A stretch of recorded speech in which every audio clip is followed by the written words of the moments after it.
Hi everyone, welcome to another Whippin' Chat. And this time Mackenzie's here. Yeah, she was gone for the last one. She had to work. I did. But that's a good thing. Yes, it is. So, it's been an interesting day today. I worked this evening, and I had a client whose friend came over, and the friend was on the soapbox most of dinner. We discussed medical marijuana, religion, mental health, marijuana,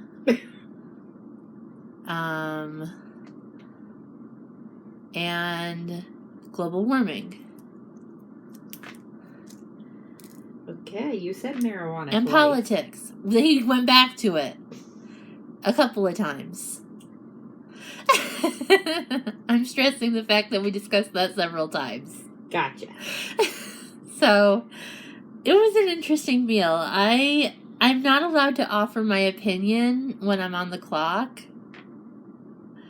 And he kept pushing for my opinion, so I just kind of had to keep a blank face and just go, yep, okay, sure.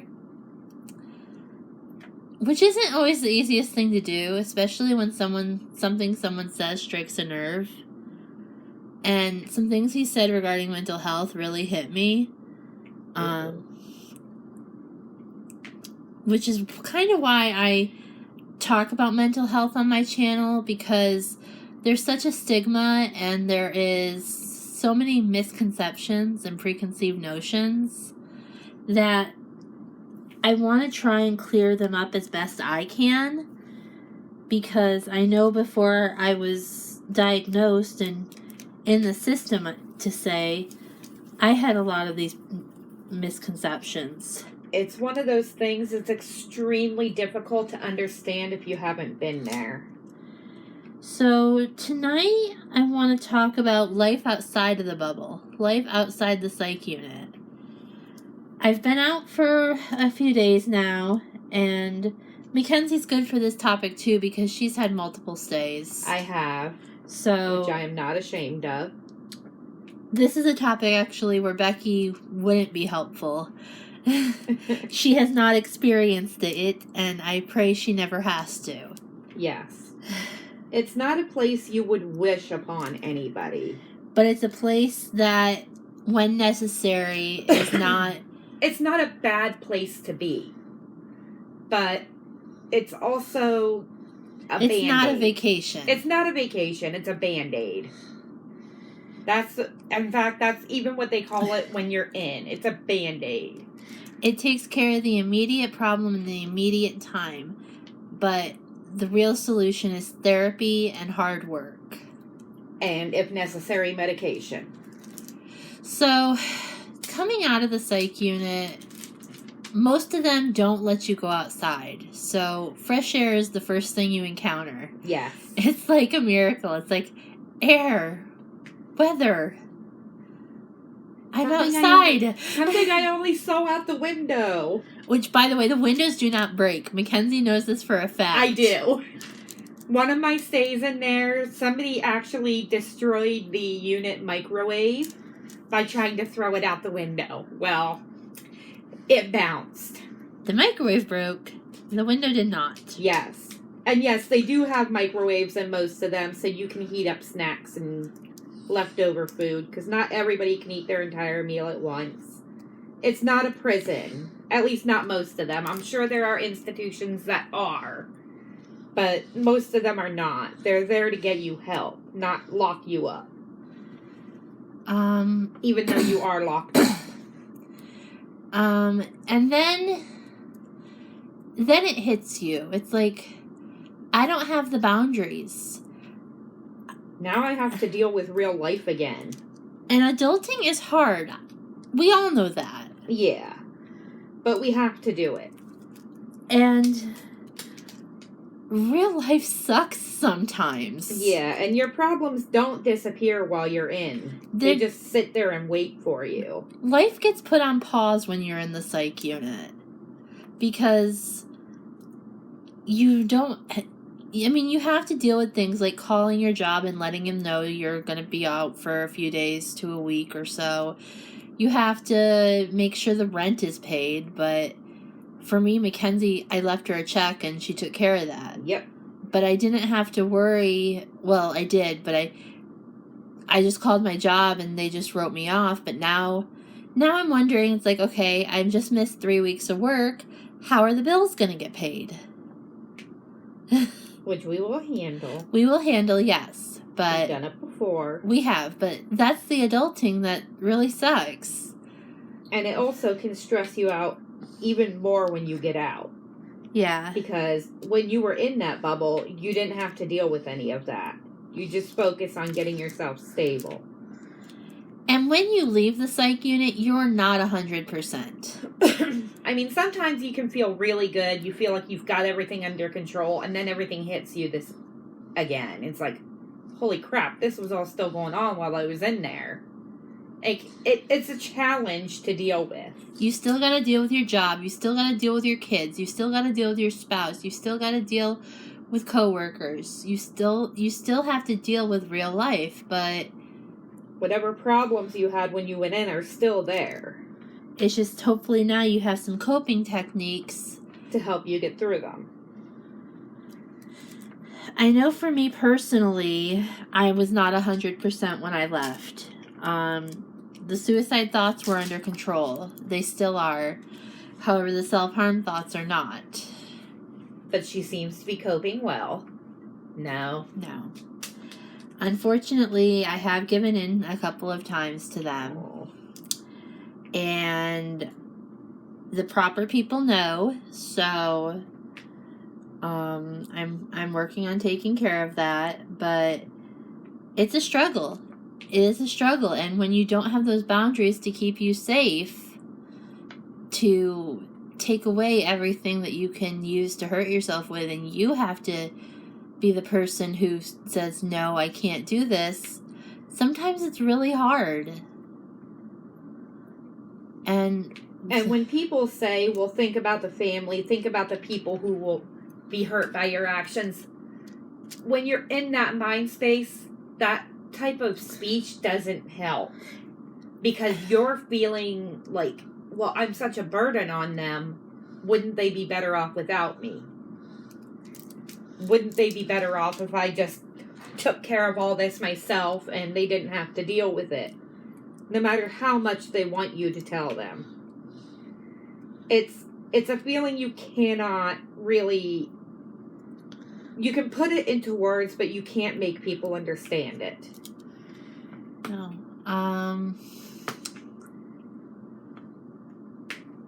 I just forgot what I was going to say. I apologize. It's okay. It's all right.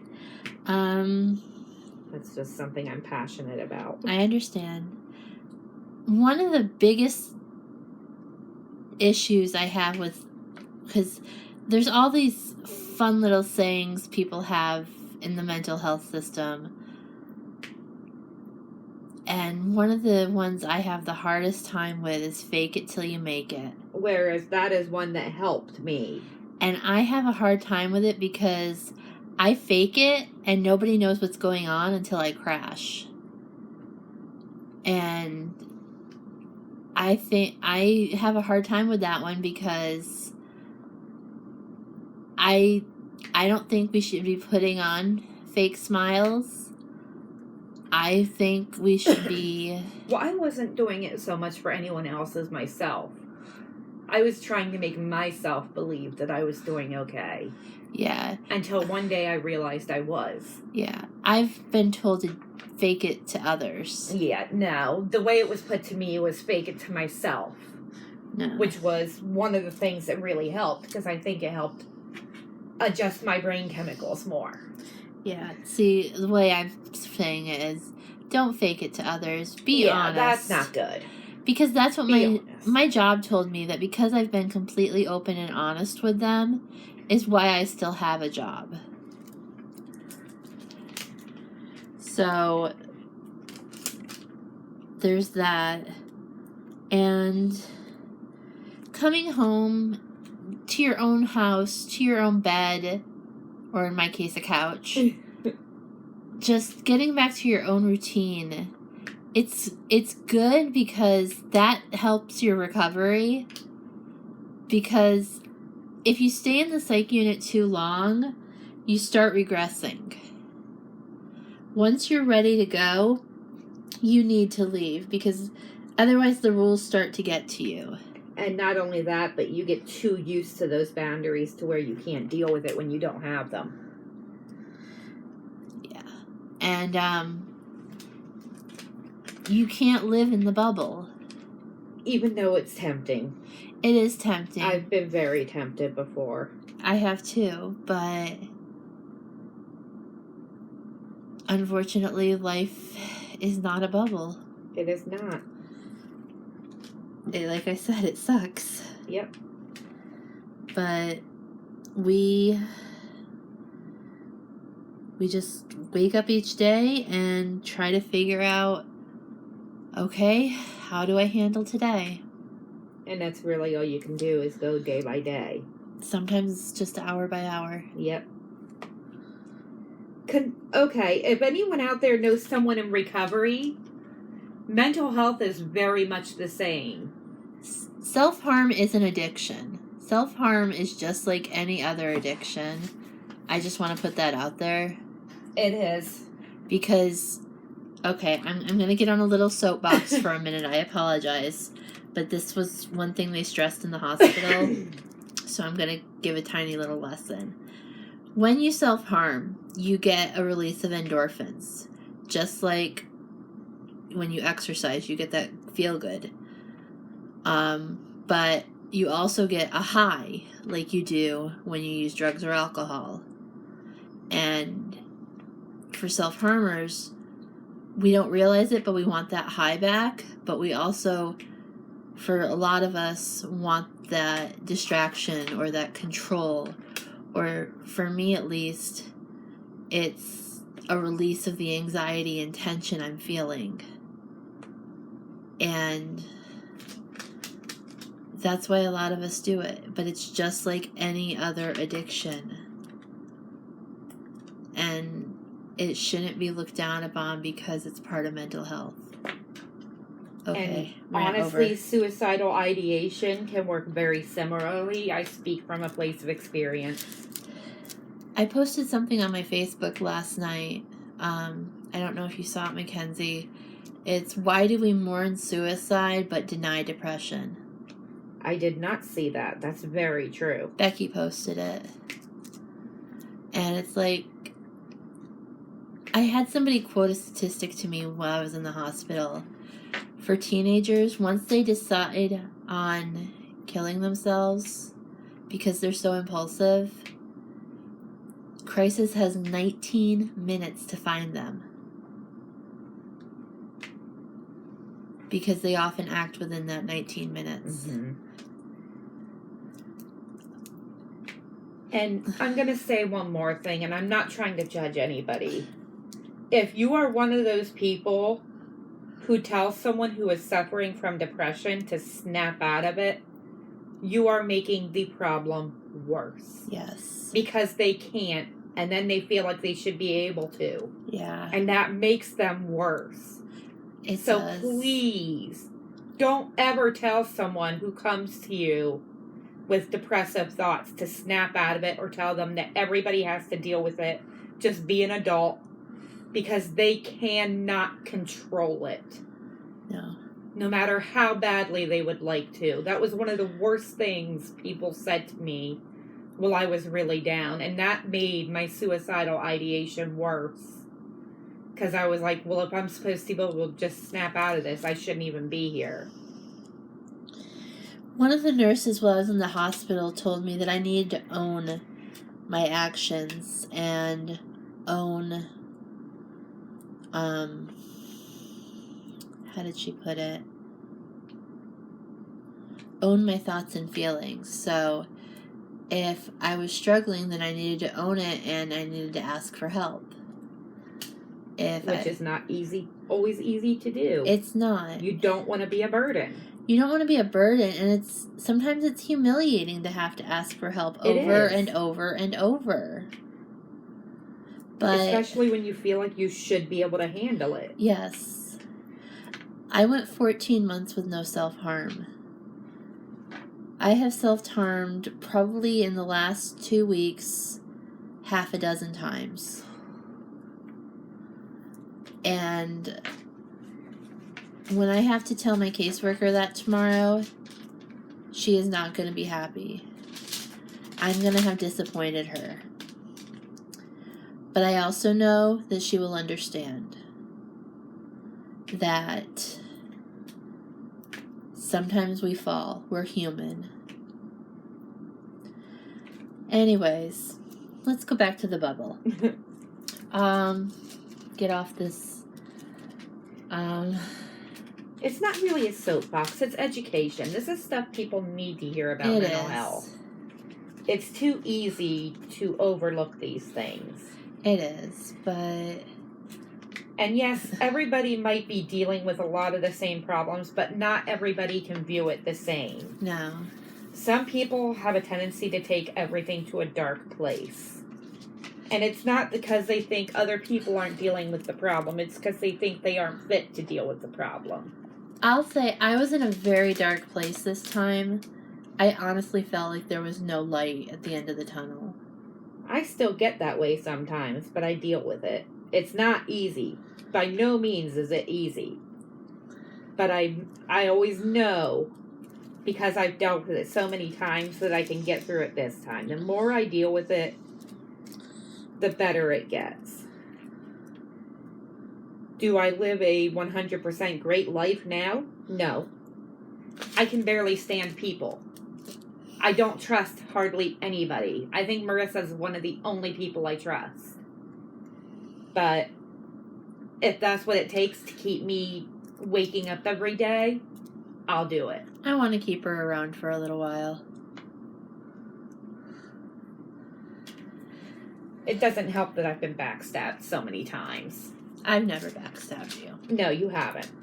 And neither has Becky. You're learning to No. trust her. I am. It takes time, though. It does. So, other than that, Mackenzie has a new job. I do. She loves But it. it's a place I've worked before, and I enjoyed it when I was there before, so I'm happy. I am back to working. I've gone back to part-time hours because, as my roommate pointed out to me, every time I try to work full-time hours, I end up in the hospital. So that was a no-go. But we all have our limitations. okay, I'm getting back on the soapbox again. Okay. Another thing to go along with mental health is people who get disability for mental health. Yeah, that's a touchy subject, but again, one people need to hear about. I've been told I'm lazy because I collect disability for my bipolar disorder, but like I've just seen, I cannot work full time. I just tried and I fell flat on my face. And I've watched her do it Repeatedly. at least 6 or 8 times, and every time it does not end well. And I know other people who have crippling anxiety in social situations who try to work and can't, and they're denied disability because it's just anxiety. You need to go out and get a job. But there's other people who abuse the system. And those are the reason It's not that available. it's so frowned upon. So the people who truly need it have a really difficult time getting it. So just because you can't see a person's diagnosis, don't assume it's not real. Mental health is one of the hardest things to diagnose because there's not a blood test for it. There's no physical signs typically.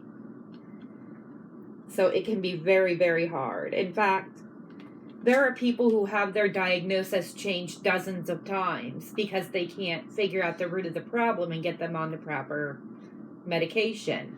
And the medication is so difficult because when you have a heart condition, you have 3 or 4 meds that work the same for pretty much all the patients. But when you have psych issues, one antidepressant will work for Mackenzie, but it won't work for me. And for Becky, it won't work at all. And it has a side effect for Becky that didn't happen to Mackenzie or I. Yeah, it was really difficult to find antidepressants that worked well for me because I had such a deep-rooted condition.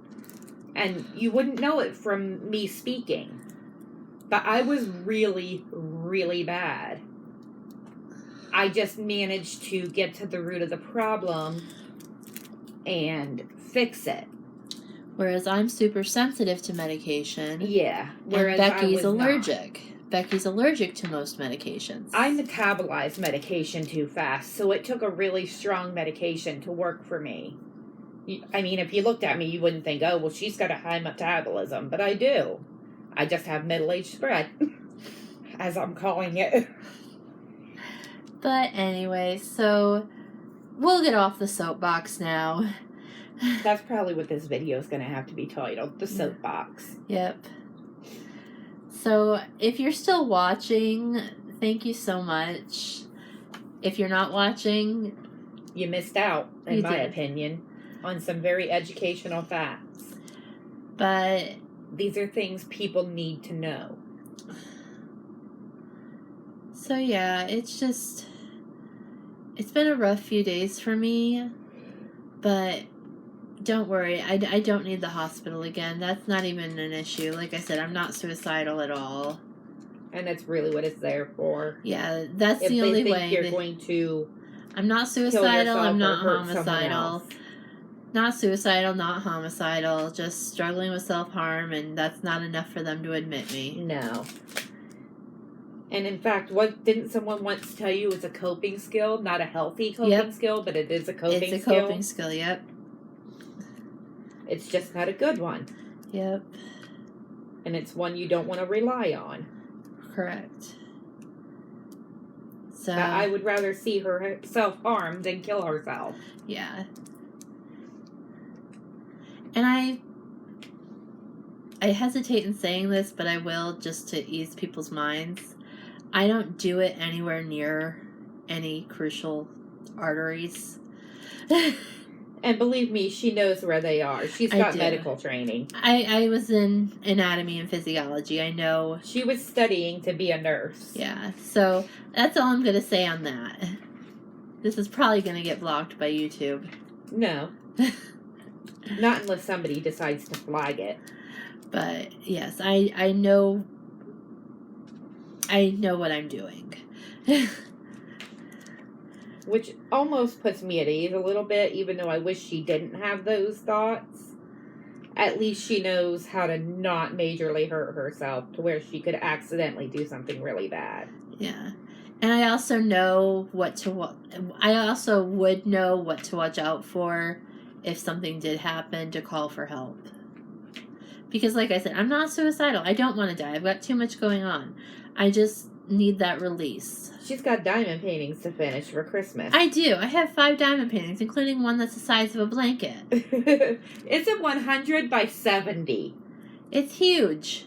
It's going to cover the entire kitchen table. I'm going to be helping her with it, because there's no way I'll be able to work on one while she's working on that. Becky's going to help, too. We're going to have a party. We're all going to be working on one diamond painting. All right, folks, I'm going to let you go. If you're still watching this, thank you so much. If you gave up, I don't blame you. And I honestly hope that it helps at least one person out there, and at least one person can take something away from this video. So, because it is something we are both very passionate about. And I'm sorry, I keep interrupting. It's okay. It's all right. So, I hope you all have a good night. And, Becky, here's the video for you. Have a good night, all. Bye. Bye.